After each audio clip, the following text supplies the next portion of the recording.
مولاي صل وسلم دائما أبدا على حبيبك خير الخلق كلهم. مولاي صل وسلم دائما أبدا على حبيبك خير الخلق كلهم. مولاي صل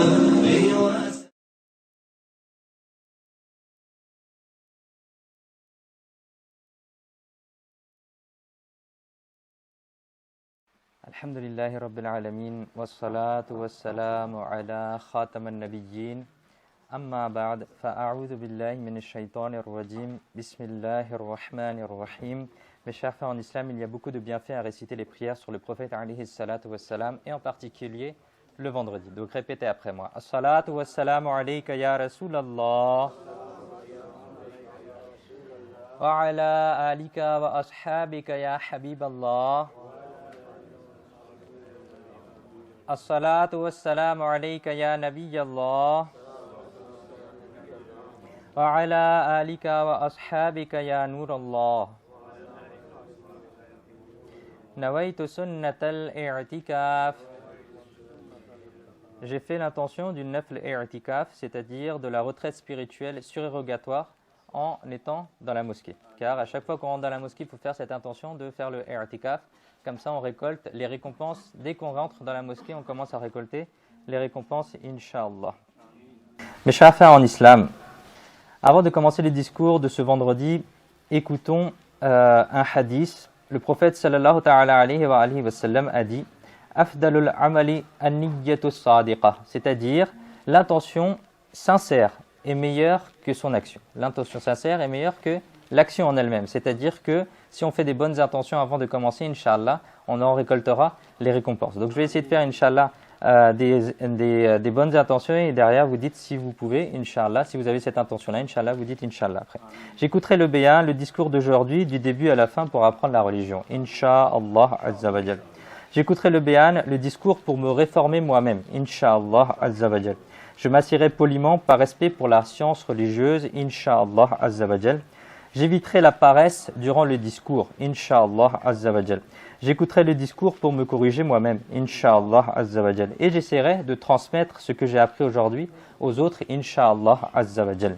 Sallu ala al-Habib, sallallahu ta'ala ala Muhammad, sallallahu alayhi wa alihi wa sallam. Mes chers frères en islam, Allah Azza wa Jal dit dans Surat Al-Ahzab, verset 56, إن الله وملائكته يصلون على النبي يا أيها الذين آمنوا صلوا عليه وسلموا تسليما اللهم صل على سيدنا مولانا محمد وبارك وسلم عليه صلاة وسلاما عليك يا سيدي يا رسول الله صلاة وسلاما عليك يا سيدي يا رسول الله.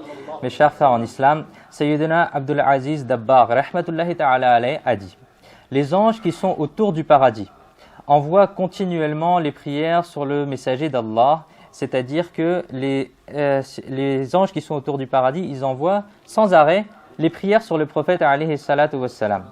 Grâce à la baraka, grâce à la bénédiction de leurs prières, le paradis continue de s'étendre, c'est-à-dire qu'il n'est pas limité, le paradis, il continue de s'étendre. Et les anges, ils n'oublient pas de prier sur le prophète alayhi salatu wassalam, et le paradis, il n'arrête ainsi pas de s'agrandir, de s'étendre. Subhanallah, regardez comment les bienfaits de prier sur le prophète alayhi salatu wassalam sont, c'est-à-dire que même les anges quand ils prient, et il y a des anges qui sont spécialement dédiés à cette adoration-là, de prier sur le prophète alayhi salatu wassalam. Donc essayons dans notre quotidien, en plus de lire le Coran tous les jours, un petit peu, de prier sur le prophète alayhi salatu wassalam de manière régulière. On essaie de se faire un nombre tous les jours. Par exemple, les savants, ils ont dit celui qui lit 313 fois les prières sur le prophète alayhi salatu wassalam, il est compté parmi ceux qui lisent en abondance les prières sur le prophète alayhi salatu wassalam. Donc par exemple, essayons de lire 313 fois ceux qui le peuvent, peut-être ça va vous prendre un quart d'heure. Ceux qui le peuvent, ils peuvent passer plus de temps, ils peuvent prier 1000 fois par jour sur le prophète alayhi salatu wassalam et prendre un tasbih. Et maintenant, on a même les tasbihs électroniques qu'on met autour du doigt, les sortes de bagues qu'on a autour du doigt en plastique pour prier sur le prophète alayhi salatu wassalam. Donc essayons de faire cette bonne intention-là. Et il est rapporté par exemple celui qui prie 1000 fois sur le prophète alayhi salatu wassalam chaque jour, il ne mourra pas tant qu'il n'aura pas vu sa place au paradis. Subhanallah. C'est-à-dire qu'il y a beaucoup de bienfaits après sur le prophète alayhi salatu wassalam et ça crée aussi dans notre cœur de l'amour pour le prophète alayhi salatu wassalam. Sallu ala al-habib, sallallahu ta'ala ala Muhammad, sallallahu alayhi wa alihi wa sallam. Mes chers frères en islam, les semaines précédentes, on avait commencé l'explication de Surat al-Fatiha et on avait commencé aussi les premiers versets de Surat al-Baqarah. Aujourd'hui, on va faire une pause dans l'explication du Coran parce qu'aujourd'hui, on est le 27e jour du mois de Rajab al-Murajab. On est le 27e jour du mois islamique de Rajab al-Murajab qui précède le mois de Sha'ban et qui lui-même précède le mois de Ramadan. Qu'est-ce que c'est cette 27e nuit? Et on va parler aujourd'hui de cette nuit bénie qui commence à partir de Maghrib ce soir et Inch'Allah Azawajal, pour ceux qui le peuvent, après la Salatul Isha, Inch'Allah, on va commémorer Inch'Allah cette nuit-là qui est une nuit très bénie. C'est une nuit où le prophète alayhi salatu wassalam a reçu un éminent miracle. Il a reçu un grand miracle la nuit du 27 Rajab al-Murajab. C'est la nuit durant laquelle le prophète sallallahu ta'ala alayhi wa sallam a reçu un miracle unique que personne d'autre n'a reçu. Un noble et un étonnant miracle qu'on appelle Al-Isra wal-Mi'raj, ou en d'autres termes, on peut l'appeler simplement Al-Mi'raj, c'est-à-dire c'est le miracle du voyage nocturne et de l'ascension du prophète alayhi salatu wassalam. Durant cette nuit, notre noble et bien-aimé prophète sallallahu ta'ala alayhi wa sallam est parti de la Mecque, c'est-à-dire de Al-Makkatul Mukarrama, pour atteindre Al-Masjid al-Aqsa, la mosquée Al-Aqsa à Jérusalem, c'est-à-dire on l'appelle aussi Bayt al-Muqaddas ou Al-Quds Sharif en arabe. Puis vous avez visité ensuite à partir de Masjid al-Aqsa, vous avez fait l'ascension jusqu'au ciel et vous avez visité les 7 cieux. Vous avez visité les 7 cieux, ensuite vous avez visité le paradis. Vous avez vu l'enfer et le plus grand événement et le plus grand miracle qui vous a été accordé et que l'on vous a accordé le privilège de voir le Seigneur de l'univers avec vos propres yeux en état de veille. Subhanallah. C'est-à-dire ça c'est la plus grande marque que le prophète alayhi salatu wassalam il a reçue. Lorsque Moussa alayhi salatu wassalam il avait demandé à voir Allah Azza wa Jal lui avait dit que tu ne peux pas me voir. Mais Allah Azza wa Jal, sans même que le prophète alayhi salatu wassalam l'ait demandé, il lui a accordé ce miracle de voir Allah Azza wa Jal en état de veille physique, c'est-à-dire avec son propre corps, en état de veille avec ses propres yeux. Le prophète alayhi salatu wassalam a vu Allah Azza wa Jal. Lorsque vous êtes revenu, votre lit béni était encore chaud et le loquet qui était sur la porte bougeait encore et l'eau des ablutions que vous aviez fait était encore en train de couler. C'est-à-dire le moment pendant lequel le prophète alayhi salatu wassalam, il a fait ce voyage-là et le temps de revenir, c'était un instant, c'était un moment. Mais le prophète alayhi salatu wassalam, on va voir tout ce qu'il a fait durant cette nuit-là.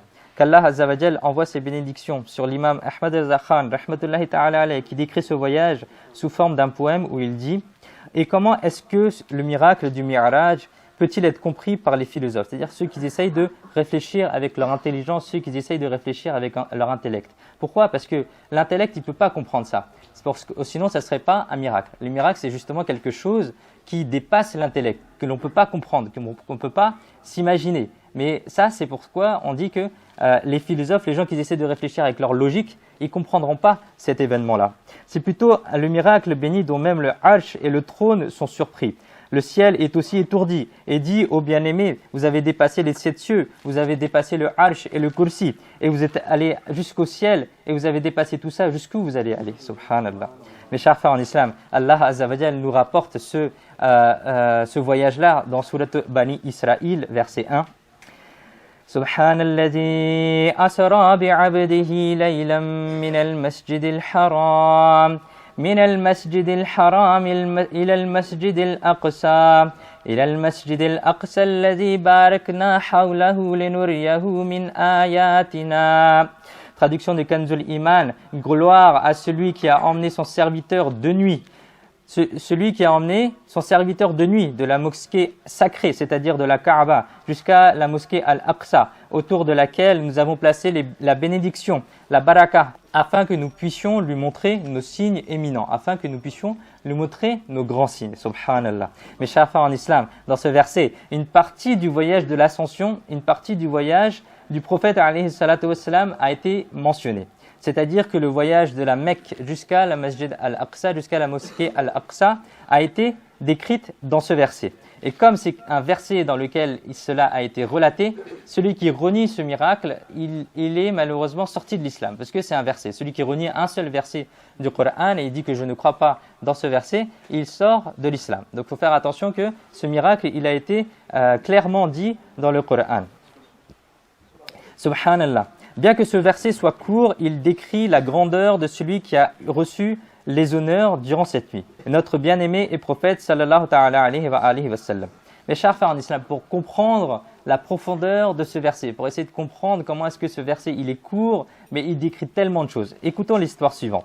Il y a très longtemps, dans une région de l'Inde, chaque année, il y avait un rassemblement à l'occasion de la nuit bénie du 27 Rajab al-Murajjab, c'est-à-dire pour commémorer la nuit de Isra wal Mi'raj, au cours de laquelle un élève de l'imam Ahmad al-Khan, Allama Zafaruddin Bahari, rahmatullahi ta'ala alayh, il avait l'habitude de faire un bayan, c'est-à-dire de faire un discours. Et à chaque fois que vous vous y rendiez pour faire un bayan, durant la nuit du 27 Rajab al-Murajjab, vous aviez l'habitude d'expliquer uniquement un seul mot. Un seul mot, vous preniez et vous commenciez à faire un bayan, un discours. Par exemple, la première année, vous expliquez seulement le début du verset, Subhanalladhi. Après, vous continuez la deuxième année, vous reveniez et vous faisiez l'explication de Isra. Après, vous reveniez la troisième année et vous faisiez l'explication de Bi'ibadihi, etc., etc. Et comme cela, Allama Zafaruddin Bahari, rahmatullahi ta'ala alayh, il a complété l'interprétation de ce verset en 12 ans. En 12 ans, il a expliqué, à chaque année, il revenait, il faisait un bayan, et le bayan était tellement long que vous faisiez un discours d'environ 2 heures. Regardons un peu combien de perles de connaissances ont été mises dans chaque mot de ce verset. Quelques-uns de ces discours peuvent être retrouvés sous forme écrite et en les lisant, la foi augmente et l'amour pour le prophète alayhi salatu wassalam se renforce. Quoi qu'il en soit, ce verset est très vaste, il est très grand. Ses significations sont infinies et en cette occasion bénie, nous allons avoir le privilège d'entendre une brève explication d'une partie de ce verset.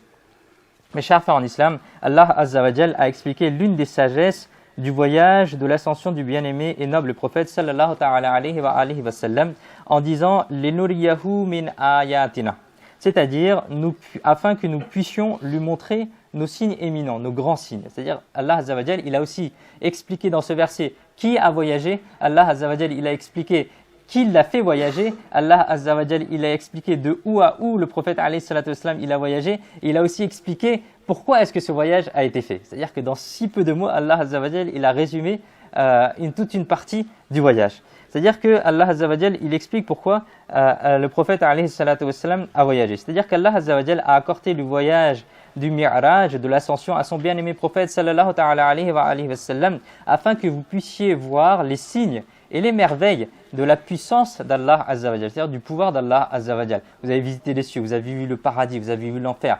Le paradis, on rapporte que c'est quelque chose que nul œil n'a vu et que nul cœur n'a imaginé. C'est-à-dire que le prophète alayhi salatu wassalam a été celui qui a reçu ce privilège-là. Il a vu les signes d'Allah Azza wa Jal, ce que Allah Azza wa Jal il a réservé aux croyants. Mes chers frères en islam, pourquoi ces signes, par exemple le paradis et l'enfer, le arsh, c'est-à-dire le trône suprême, le kursi, al-lawh al-mahfouz, c'est-à-dire la tablette préservée, le qalam, c'est-à-dire la plume, etc., ont été montrés au bien-aimé prophète sallallahu ta'ala alayhi wa sallam. Pourquoi est-ce qu'ils ont été montrés?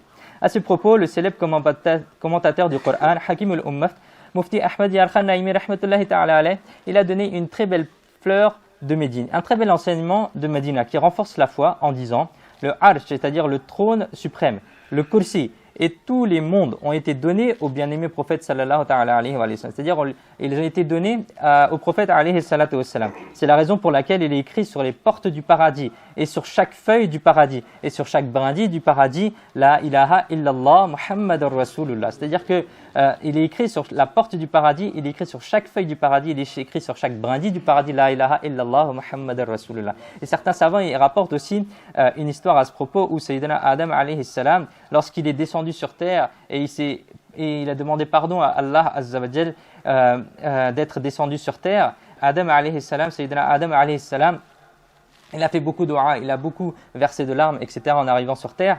Et ensuite, il a fait dua par l'entremise, par l'intermédiaire de Muhammad sallallahu alayhi wa sallam.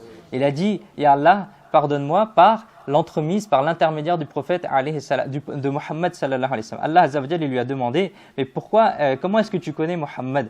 Et après, Adam alayhi salam, il répond en disant que j'ai vu sur la porte du paradis, j'ai vu sur chaque feuille du paradis, j'ai vu sur chaque brindille du paradis écrit le nom de Muhammad. Et c'est pour ça que j'ai compris que c'était une personne tellement noble que tu ne pourrais pas refuser mon pardon si je demande par son intercession. Mes chers frères en islam, regardons un peu. C'est la raison pour laquelle il écrit sur les portes du paradis, sur chaque brindille, sur chaque feuille du paradis, La ilaha illallah, Muhammad Rasulullah. C'est-à-dire que chaque chose a été créée par Allah. Chaque chose a été créée par Allah. Mais sa propriété a été donnée à Muhammad sallallahu alayhi wa sallam. Par conséquent, Allah Azza wa Jal a souhaité que l'on montre au propriétaire sa propriété.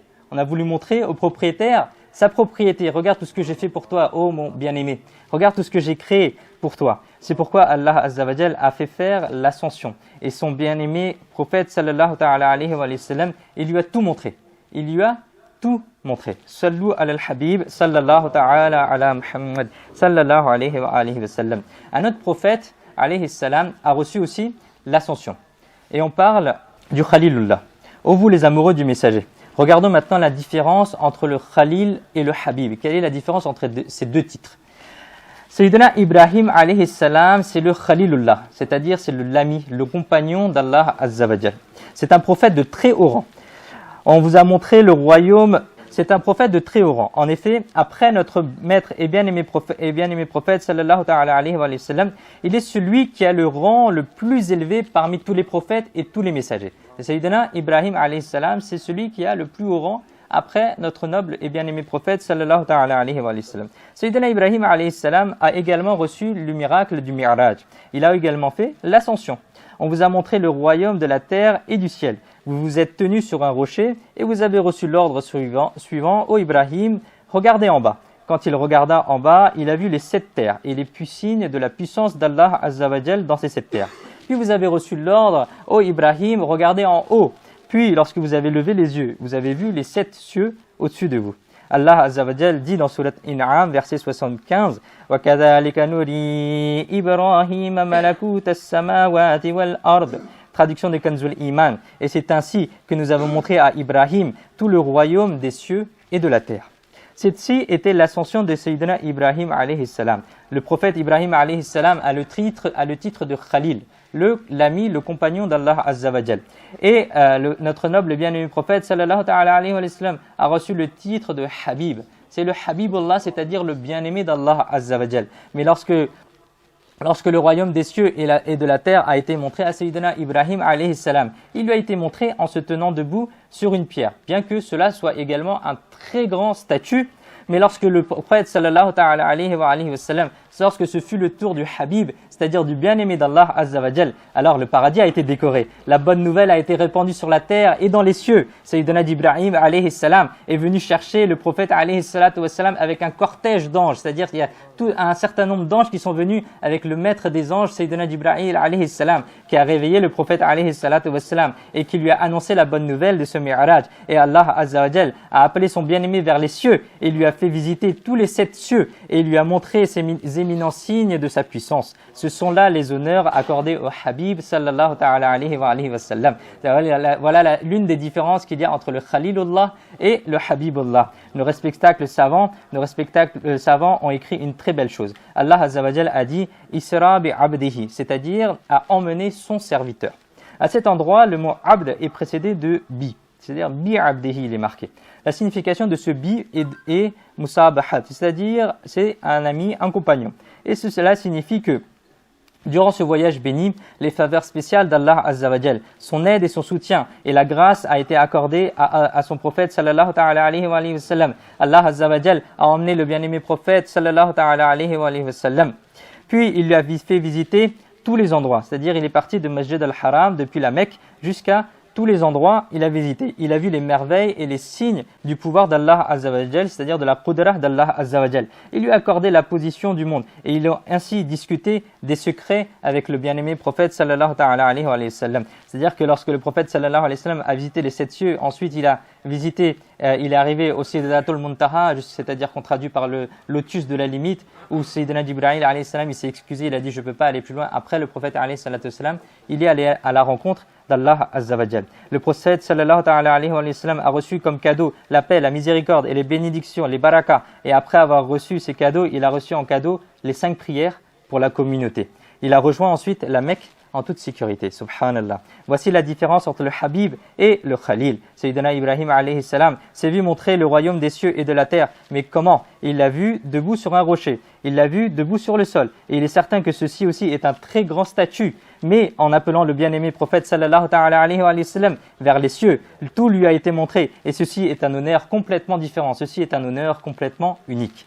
Mes chers frères en islam, on voit également une autre différence ici. Qu'est-ce qui a été montré à Sayyidina Ibrahim alayhi salam? Allah Azza wa Jal dit dans Surat In'am, verset 75, Malakut as-samawati wal ard, tous les royaumes des cieux et de la terre. Et qu'est-ce qui a été montré au bien-aimé prophète sallallahu ta'ala alayhi wa sallam? Les merveilles de la terre et des cieux, le arsh, c'est-à-dire le trône suprême, le kursi, al-lawh al-mahfouz, c'est-à-dire la tablette préservée, le qalam, c'est-à-dire la plume, le paradis et l'enfer. Même le Seigneur de l'univers ne s'est pas gardé de rester dans le voile. Et son bien-aimé prophète sallallahu ta'ala alayhi wa sallam a pu voir Allah Azza wa Jal de ses propres yeux en état de veille. C'est-à-dire que ce n'était pas un voyage où le prophète alayhi salatu wassalam, il est allé uniquement en rêve. C'était un rêve, c'était pas un rêve, c'était physiquement le prophète sallallahu alayhi wa sallam, il est allé de Masjid al-Haram, de la Mecque jusqu'à Jérusalem, et ensuite de là, il est parti dans les cieux. Sallu ala al-Habib, sallallahu ta'ala ala Muhammad, sallallahu alayhi wa sallam.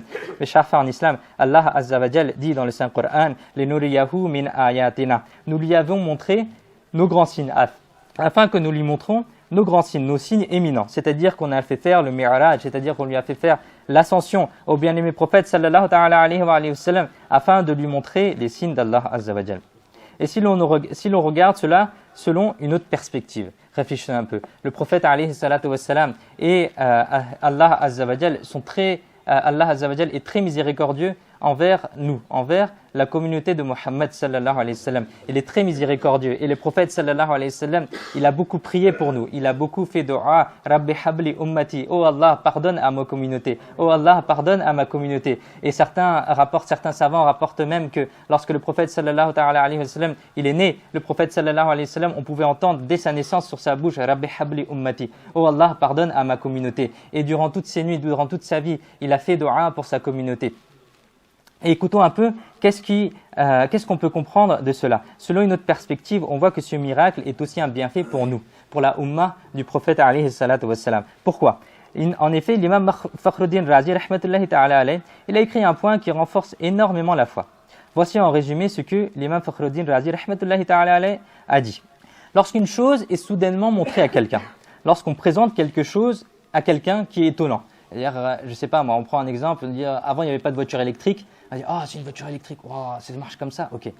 C'est un hôtel 7 étoiles, j'avais jamais entendu. Je connaissais hôtel 5 étoiles, mais 7 étoiles, j'ai jamais vu. Comment ça doit être à l'intérieur, etc. C'est-à-dire que l'être humain, il est fait que lorsqu'il y a quelque chose d'étonnant qui apparaît, il se focalise sur ça, son attention, elle est absorbée par cela.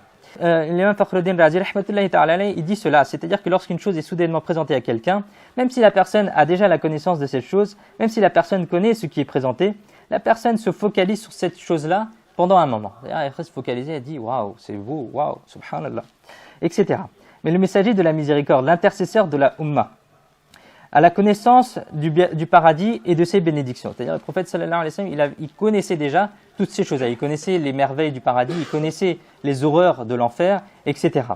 Mais il connaissait également tout cela. Mais Allah Azza wa Jal vous a montré les bienfaits du paradis et les horreurs de l'enfer, avant même le jour du jugement, afin qu'au jour du jugement, lorsque le paradis et l'enfer seront amenés devant vous, votre cœur ne soit pas distrait, par cela, mais que toute votre attention soit focalisée sur vos serviteurs et que vous restiez engagés dans leur intercession. Subhanallah. Ça, c'est l'imam Fakhruddin Razi rahmatullahi ta'ala qui explique cela. C'est-à-dire que, afin que le prophète sallallahu alayhi wa sallam, il ne soit pas distrait, il ne regarde pas le paradis et l'enfer le jour du jugement, mais qu'il soit occupé, il soit engagé à intercéder pour nous, pour que nous puissions rentrer au paradis avec lui. Eh ben, Allah Azza wa Jal, une des hikmah, une des bienfaits pourquoi Allah Azza wa Jal, il a montré ces choses-là au prophète alayhi salatu wa sallam, pourquoi il lui a accordé ce paradis, c'est aussi pour que cela soit une intercession pour nous. Allahu Akbar, c'est magnifique. Regardez mes chers frères, comment Allah Azza wa Jal, le miséricordieux et son prophète le généreux sallallahu ta'ala alayhi wa sallam se préoccupent de nous. Comment est-ce que Allah Azza wa Jal et le prophète alayhi salatu wa sallam, ils se préoccupent de nous? Regardons un peu. Mais hélas, nous sommes des pécheurs. Nous sommes pris dans les péchés. Nous ne préoccupons même pas de nous-mêmes. C'est-à-dire que le prophète sallallahu alayhi wa sallam s'est occupé de toute la communauté, mais nous, on ne passe même pas à nous-mêmes. On reste dans les péchés. Si on rate les prières, on ne va pas réfléchir pourquoi j'ai raté les prières. On ne va pas se demander pourquoi j'ai raté les prières. On ne va pas regretter cet acte-là. Lorsque on va regarder quelque chose de haram, on ne va pas dire astaghfirullah. Pourquoi? Parce qu'on n'a pas cette fikr-là, on n'a pas cette souciance que le prophète alayhi salatu wa sallam, il avait pour sa communauté. Il faut qu'on essaye de nous réformer. Il faut qu'on essaye de changer nos habitudes pour qu'on soit de meilleurs musulmans, pour qu'on se rapproche d'Allah Azza wa Jal et de son prophète alayhi salatu wa sallam. Donc faites l'attention, ceux qui rataient leur prière prochainement, Inch'Allah, ils ne rateront plus leur prière, Inch'Allah. Ceux qui regardaient des choses haram à la télé, sur le téléphone, etc., qu'ils se repentent de ce péché-là aussi. Si quelqu'un regarde les films, si quelqu'un regarde les séries télévisées, qu'est-ce qu'il y a dans ça? Il y a la musique, il y aura des femmes, il y aura des choses interdites que vous ne devez pas regarder, que le musulman ne doit pas regarder. Donc essayons de faire en sorte de changer nos habitudes et nos comportements. Et c'est ce que Da'wat Islami, l'organisation apologétique de propagation du Coran et de la Sunna, appelle les musulmans à faire. C'est-à-dire qu'il faut se réformer, il faut essayer de se corriger, il faut essayer d'aller de l'avant.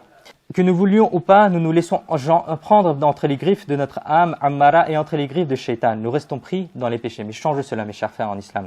Qu'Allah Azza wa Jal, il nous accorde la compréhension du sens de notre vie. Qu'Allah Azza wa Jal, il fasse de nous des serviteurs reconnaissants envers Allah Azza wa Jal et que nous menions une vie pieuse en évitant les péchés. Amin. Bijahi khatam al-nabiyyin sallallahu ta'ala alayhi wa alihi wa sallam. Sallu ala al-habib sallallahu ta'ala ala Muhammad sallallahu alayhi wa alihi wa sallam. Mes chers frères en islam, une sagesse du Mi'raj Sharif a été déclarée dans le verset en disant « Lenuriyahu ayatina », c'est-à-dire afin que nous lui montrons nos signes éminents, nos grands signes. Quels sont ces signes éminents? Quels sont ces grands signes? Quels sont ces signes qui montrent la puissance d'Allah Azza wa Jal, le pouvoir d'Allah Azza wa Jal, que le saint prophète sallallahu ta'ala alayhi wa sallam a pu observer la nuit du Mi'raj? Il n'est certainement pas possible de tout décrire, et certainement pas possible de tout décrire en détail maintenant. Mais essayons d'écouter quelques récits à ce propos. Sayyidina Ubadah bin Samit radiyallahu ta'ala anhu rapporte que lors de la nuit de l'ascension, le messager d'Allah, le roi de Makkah et Medina, sallallahu ta'ala alayhi wa sallam, vous avez vu au paradis des tentes en forme de dôme, c'est-à-dire le dôme comme un dôme, faites de perles, et dont le sol était fait de musc, c'est-à-dire parfumé. Vous avez alors demandé à Sayyidina Jibra'il alayhi salam, Liman hadha ya Jibra'il, Liman hadha ya Jibril, c'est-à-dire au Jibril à qui sont destinées ces tentes en forme de dôme faites de perles. Sayyidina Jibra'il alayhi salam, il a répondu, ô Muhammad sallallahu alayhi wa sallam, elles sont destinées aux imams et aux mu'addin de votre communauté, subhanallah. C'est-à-dire qu'Allah Azza wa Jal, regardez quel maqam, quel degré il a mis pour les imams et ceux qui font l'appel à la prière. Subhanallah. Regardez à quel point il a honoré les imams et ceux qui font la danne pour la satisfaction d'Allah Azza wa Jal. Allah leur a réservé des tentes faites de perles au paradis. Le roi de Médine, le propriétaire et le souverain des deux mondes, sallallahu ta'ala alayhi wa sallam, a affirmé, celui qui donne l'appel à la prière pour en obtenir les récompenses est comme un martyr qui est couvert de sang. Et quand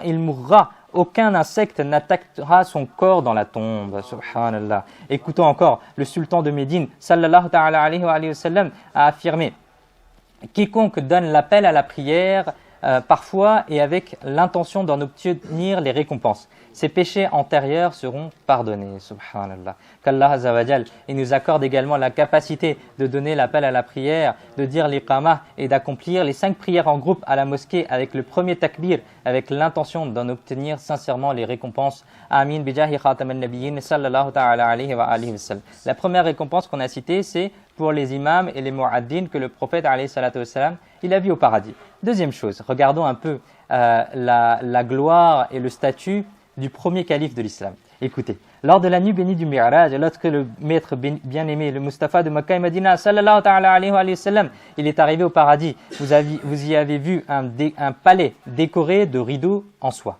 Un palais décoré de rideaux en soie. Vous avez alors demandé au Jibril à qui est destiné ce palais. Sayyidina Jibril alayhi salam, il répond, elle est pour Sayyidina Abu Bakr Siddiq radiyallahu ta'ala. C'est-à-dire que le prophète alayhi salam, il a aussi vu le cadeau qu'Allah azza wa jal a réservé pour le premier calife de l'islam, pour notre premier calife, Sayyidina Abu Bakr Siddiq radiyallahu ta'ala anhu. Sallu ala al-habib sallallahu ta'ala ala Muhammad sallallahu alayhi wa sallam. Les Shafa en islam. Écoutons maintenant une troisième anecdote de ce voyage béni. Durant la belle nuit de l'ascension, le maître bien-aimé, le Mustafa de Médine, sallallahu ta'ala alayhi wa sallam, il passa devant une personne qui était cachée dans la lumière du trône, dans la lumière du Arsh. Il était caché dans le Nour du Arsh, dans la lumière du trône suprême. Et le prophète, sallallahu ta'ala alayhi wa sallam, a demandé, qui est-ce? Est-ce un ange? Il fut répondu non. Le prophète, sallallahu ta'ala alayhi wa sallam, a alors demandé, est-ce un prophète qui est caché dans la lumière du trône? Il fut répondu que non. Vous avez finalement demandé, alors qui est-ce? Qui est cette personne qui est cachée dans la lumière du Arsh, dans la lumière du trône? Il a été dit, c'est la personne dont la langue était remplie par le souvenir d'Allah Azza wa Jal dans le bas monde, dont le cœur était attaché aux mosquées, et il n'a jamais traité ses parents mauvaisement, ni ne les a déshonorés. Subhanallah. Le Shafa en islam, cette narration montre que le souvenir abondant d'Allah Azza wa Jal, l'amour pour les mosquées et le fait d'éviter de causer du tort aux parents, ces trois actions sont très appréciées auprès d'Allah Azza wa Jal. Dans cette narration, il y a aussi un encouragement qu'une personne ne doit jamais se rendre coupable de dire des gros mots. Elle ne doit jamais être coupable de faire des bagarres. Elle ne doit jamais être coupable de se droguer ou de vendre de la drogue. Elle ne doit jamais être capable de jouer aux jeux de hasard, etc., etc. Pourquoi? Parce que la première chose, quand quelqu'un il fait du mal, certaines personnes, elles lui disent « c'est comme ça qu'on t'a élevé ». C'est-à-dire que la personne, elle va insulter d'abord les parents. C'est comme ça qu'on t'a élevé. Et Allah Azza wa Jal, il dit dans ça, enfin, il est rapporté qu'il ne faut pas déshonorer les parents. Et ça, si on fait des mauvaises choses nous-mêmes, on passe pour quelqu'un qui déshonore ses parents. Et c'est pourquoi il faut faire attention à cela. Et ce cadeau-là, il est réservé à qui? Il est réservé à celui qui continuellement invoque Allah Azza wa Jal, continuellement essaye de passer son temps dans la mosquée. Et continuellement, il fait attention au respect des parents. Mais Shafa en islam, la quatrième chose qui est rapportée le jour de la nuit de l'ascension est que le prophète sallallahu ta'ala alayhi wa sallam, il passa à côté de femmes et d'hommes qui étaient pendus par la poitrine. Ils étaient pendus par la poitrine. Et le prophète sallallahu ta'ala alayhi wa sallam, il a demandé au Jibril, qui sont ces gens? Qui sont ces gens qui sont attachés, qui sont pendus par la poitrine? Il répondit, ce sont ceux qui calomniaient les gens avec de fausses accusations, avec de fausses allégations en leur présence, et disaient du mal d'eux derrière leur dos. Et Allah Azza wa Jal a dit à leur sujet, malheur à toute personne ouvertement calomniatrice, malheur à toute personne ouvertement calomniatrice et à toute personne médisante. Mes chers frères en islam, regardez à quel point la personne qui fait de la médisance, c'est-à-dire al-riba, aura une fin désastreuse. Le jour du jugement, la personne qui faisait de la médisance devra subir un châtiment très douloureux, dont seule la pensée suffit à nous faire frissonner. Réfléchissons un instant, mes chers frères en islam. Quelles sont les conversations dans lesquelles on essaie de se préserver de la médisance? Malheureusement, aujourd'hui, c'est devenu une habitude parmi beaucoup de gens. Il y a 2 personnes qui réussissent, 3 personnes qui se réunissent, et qu'est-ce qu'elles vont discuter? Elles vont dire, ouais, t'as vu un tel, qu'est-ce qu'il a fait? Ouais, t'as vu lui, il est comment? T'as vu ceci, il fait quoi? T'as vu lui, il parle trop? T'as vu lui, il fait ci, etc., etc. Ça, c'est quelque chose qui est très mauvais. Et c'est quelque chose qui est un grand péché, et malheureusement, beaucoup de musulmans l'ignorent aujourd'hui, c'est le péché de la médisance. On n'a pas le droit de parler derrière le dos de son frère. On n'a pas le droit de parler derrière le dos des musulmans. Il faut faire très attention à cela. Il y a certaines raisons pour lesquelles on a le droit de parler qui sont très petites. Par exemple, quand quelqu'un veut se marier, il demande qu'est-ce que tu penses de la personne. Là, on n'a pas le droit de mentir. On dit non, je peux rien dire, c'est de la médisance. Ça, on a le droit. Et il y a quelques petites anecdotes, quelques petits événements dans la vie dans lesquels on a le droit de dire de quelque chose de mauvais, mais avec l'intention de préserver la personne, avec l'intention de faire en sorte qu'il ne subisse pas un mal, etc. Ça, c'est quelque chose qu'on a le droit de faire. Mais faire de la médisance pour déshonorer son frère, il fait un péché, mais c'est entre lui et Allah Azza wa Jal. C'est-à-dire que ce n'est pas à nous d'aller révéler, et Allah Azza wa Jal n'aime pas qu'on révèle les péchés des gens. Et Allah Azza wa Jal n'aime pas qu'on révèle ses propres péchés. Donc il faut faire attention à comment est-ce qu'on utilise notre langue. Et le prophète alayhi salatu wassalam a aussi dit dans un hadith, il est rapporté dans un hadith que celui qui préserve ce qu'il a entre ses deux mâchoires et entre ses deux jambes, je lui promets le paradis. C'est-à-dire que celui qui préserve sa langue, Allah et son entrejambe, Allah Azza wa Jal, et le prophète sallallahu alayhi wa sallam lui a promis le paradis. Il a dit, tu viendras avec moi au paradis. Donc faisons attention à comment est-ce qu'on discute. Malheureusement, aujourd'hui, on a oublié comment est-ce qu'on doit discuter, comment est-ce qu'on doit parler, etc. Donc faisons en sorte d'avoir la bonne compagnie aussi. Parce que parfois, et très souvent même malheureusement, c'est le fait d'avoir la mauvaise compagnie qui nous pousse vers le péché. Donc faisons attention et essayons de voyager dans les Madina Qafili avec les frères de Dawat Islami pour essayer d'apprendre la religion, pour essayer de se corriger, pour essayer de se réformer et essayer d'avancer dans notre foi, Inch'Allah Azza wa Jal. Mes chers frères en islam, réfléchissons un instant. Si l'on meurt sans être répandu, sans nous être repentis de la médisance, et que l'on reçoit un châtiment douloureux, comment pourrons-nous supporter ce châtiment? C'est pourquoi il faut absolument rompre nos liens avec la médisance. Il faut rompre notre lien avec ces mauvaises habitudes et avec tous les autres péchés que l'on peut avoir dans nos discussions et les remplacer par les louanges d'Allah Azza wa Jal et de son prophète sallallahu ta'ala alayhi wa sallam. Et on demande à Allah Azza wa Jal que chacun de nos instants soit absorbé dans son souvenir et dans l'envoi des prières et des saluts sur le prophète alayhi salatu wa sallam. Amin. Mes chers frères en islam, une autre anecdote qui a été rapportée durant la nuit du Mi'raj, c'est que le bien-aimé prophète sallallahu ta'ala alayhi wa sallam, il a dit: la nuit de l'ascension, je suis venu voir des gens dont les estomacs étaient aussi gros que des maisons. Les ventres étaient aussi gros que des maisons. Et des serpents y étaient visibles de l'extérieur. Astaghfirullah. J'ai demandé au Jibril, qui sont ces gens? Et Jibril alayhi salam, il répond, ce sont des usuriers. C'est-à-dire des personnes qui prêtent avec l'intérêt ou qui prêtent avec le riba. Le commentateur du Coran, le célèbre commentateur du Coran, Hakim al-Ummat, Mufti Ahmad Yarkhan Naimi, rahmatullahi ta'ala alayhi, tout en expliquant ce hadith, il a dit, puisque les usuriers, c'est-à-dire ils sont envieux, ils demandent toujours plus, c'est-à-dire qu'ils mangent peu, mais souhaitent beaucoup plus. Ils ont toujours faim, ils n'arrêtent pas de demander encore plus. C'est pourquoi leurs estomacs sont véritablement comme des maisons. La richesse qui a été injustement acquise par ces gens apparaîtra sous la forme de serpents et de scorpions.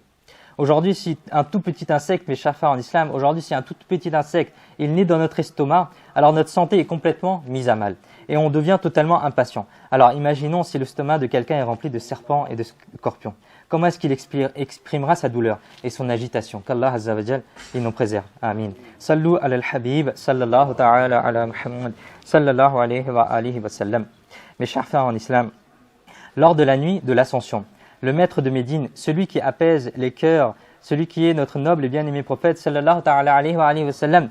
Vous avez également vu des gens qui avaient des haillons suspendus devant et derrière eux. Et ils passaient comme du bétail sur de l'herbe épineuse et sur des plantes épineuses et veineuses, c'est-à-dire qui font du mal. Et ils avaient des pierres chaudes dans l'enfer. Et ils avalaient des pierres chaudes de l'enfer. Le bien-aimé prophète sallallahu ta'ala alayhi wa sallam a dit au Jibril, qui sont ces gens? Qui sont ces gens qui subissent ce châtiment de marcher sur des épines, marcher sur des épines et marcher sur des arbres qui sont vénéneux? Pourquoi est-ce qu'ils marchent sur ces plantes-là? Pourquoi est-ce qu'ils ont reçu ce châtiment-là? Sayyidina Jibril alayhi salam a répondu, ce sont les gens qui ne donnaient pas la zakat sur leur richesse. C'est-à-dire Allah Azza wa Jal, et Jibril alayhi salam, il continue en disant Allah Azza wa Jal ne les a pas opprimés. Et Allah n'opprime pas ses serviteurs. Mes chers frères en islam, ne pas payer la zakat malgré que cela soit une obligation sur nous est haram. C'est un péché qui peut mener à l'enfer. Dans le Saint-Coran et dans les hadiths, il est rapporté des châtiments très sévères pour celui qui ne donne pas sa zakat.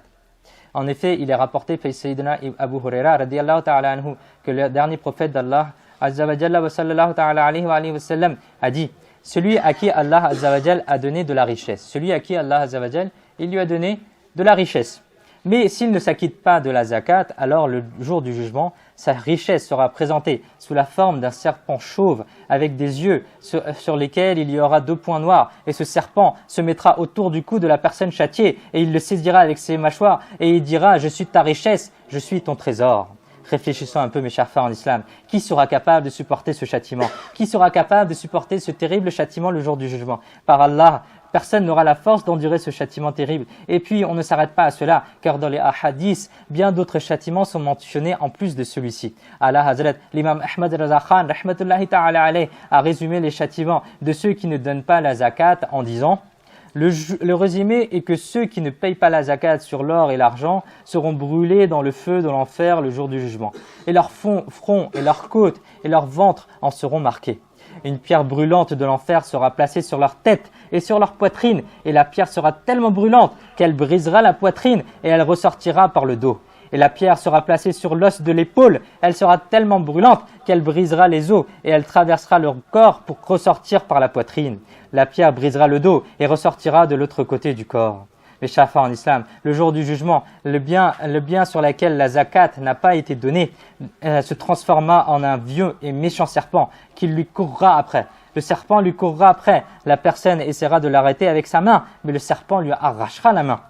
Puis il deviendra un collier autour de son cou. Puis le serpent deviendra un collier autour de son cou. Il prendra sa bouche dans sa bouche. Il prendra la bouche de la personne qui ne donnait pas la zakat dans sa bouche et il le mordra. Et il dira: je suis ta richesse, je suis ton trésor. Puis il mangera tout son corps. Wal'iyadu billahi rabbul alamin. Qu'Allah Azza wa Jal nous préserve de cela. Mes chers frères en islam, il y a beaucoup de méfaits, beaucoup de châtiments à celui qui ne donne pas la zakat. Réfléchissons un instant. Réfléchissons un instant à la dureté de ces châtiments et regardons ensuite notre faible corps. Regardons notre faiblesse et notre incapacité à les subir. Ah, l'état de notre faiblesse est qu'un léger mal de tête ou de la fièvre nous fait souffrir. Alors comment pourrions-nous supporter ces châtiments douloureux de l'au-delà? Nous avons encore du temps, mes chers frères, et c'est le moment d'avoir peur et on doit se repentir si l'on ne donne pas notre zakat, alors même qu'elle nous est obligatoire et que l'on doit calculer le nombre d'années de zakat que l'on n'a pas donné. Et on doit sortir cet argent-là au plus vite. Sinon, si nous perdons cette opportunité et que la mort vient sur nous avant que nous nous repentions, alors il n'y aura plus aucune chance. Mes chers frères en islam, cette vie est ce qu'on appelle le Darul Amal. C'est la terre sur laquelle on doit faire l'action. C'est-à-dire qu'après la mort, c'est fini. Le livre des actions, il se referme. On n'a plus le droit, plus aucune action n'est acceptée à ce moment-là. Donc il faut essayer de réfléchir par rapport à ce qu'on a dans notre compte en banque. L'or qu'on a, l'argent qu'on a, la richesse qu'on a, on doit faire le calcul de tout ça. Mais comment est-ce qu'on va apprendre? Comment est-ce qu'on peut apprendre que la zakat elle doit être donnée? Comment est-ce que je comprends combien je dois donner, etc. Ça, on doit tous faire l'effort d'apprendre auprès des savants. Il faut faire l'effort d'aller auprès des savants et de leur demander: j'ai de la richesse, comment est-ce que je dois donner la zakat? Parce que les gens, ils ignorent souvent qu'ils doivent donner la zakat, ou ils ignorent certaines parties de leur richesse sur laquelle ils doivent donner la zakat. Par exemple, si c'est quelqu'un qui est un commerçant, il doit savoir que tout ce qu'il a dans son commerce, c'est ce qu'on appelle les objets du commerce, elles doivent être prises en compte dans la zakat. Ça, c'est des choses que les gens ignorent, par exemple, etc., etc. Donc, il y a plusieurs règles de la religion sur lesquelles il faut faire attention, et de la zakat en particulier pour le sujet d'aujourd'hui, sur lesquelles on doit faire attention et on doit essayer d'apprendre notre religion. Mais si on ne fait pas l'effort, c'est-à-dire que si on ne fait pas l'effort, on ne pourra pas apprendre. On dit que c'est à l'assoiffé, on dit que c'est celui qui est assoiffé qui doit aller au puits. Celui qui est assoiffé qui doit aller au puits. Ce n'est pas le puits qui va venir à nous. C'est-à-dire que la connaissance, elle ne va pas venir à nous. Bonjour, c'est vous qui ne connaissez pas la zakat, venez, je vais vous apprendre. La religion, elle ne va pas s'apprendre comme ça. Il faut qu'on aille, il faut qu'on fasse l'effort d'aller vers les savants pour leur demander: ok, je sais que je dois donner la zakat, je sais que c'est 2,5%, mais c'est 2,5% sur quoi? Et c'est quand que ma zakat, elle est obligatoire sur moi? Est-ce qu'on sait quand est-ce qu'on doit donner la zakat?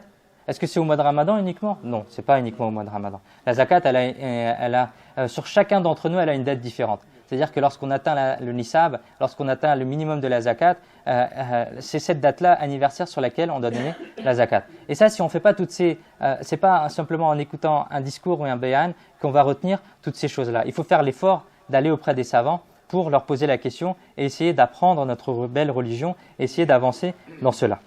On demande à Allah Azza wa Jal, au nom de ce voyage béni, qu'il nous préserve des péchés et nous accorde la possibilité d'être occupés dans les bonnes actions qui nous emmèneront au paradis. Amin bijahi khatam al-nabiyyin sallallahu ta'ala alayhi wa sallam. Mes chers frères en islam, pour conclure le discours d'aujourd'hui, essayons d'apprendre une règle du fiqh, une règle de fiqh de l'école hanafite.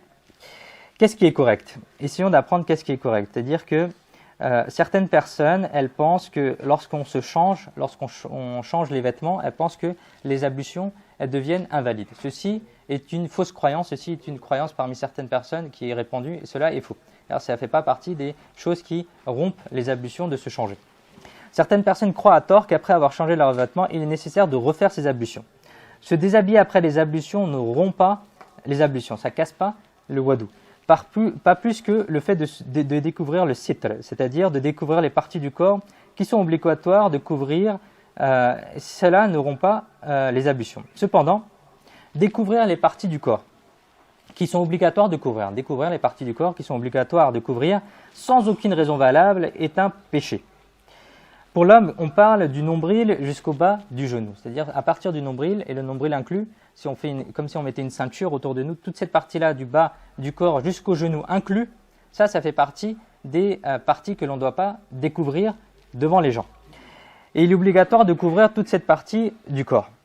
C'est-à-dire qu'on a commencé par dire que si on change ses vêtements ou si on découvre le sitr, la partie qu'on doit couvrir, et ça ne casse pas, ça ne rompt pas les ablutions.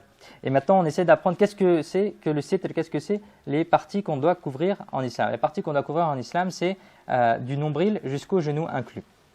Les chers frères en islam, il faut aussi réfléchir maintenant à nos actions. C'est-à-dire, est-ce que je couvre moi-même ces parties-là durant toute l'année et durant toute ma vie? Certaines personnes, malheureusement, elles ne savent pas cette règle religieuse et du coup, quand l'été arrive ou quand il y a le soleil qui arrive, elles se mettent en short.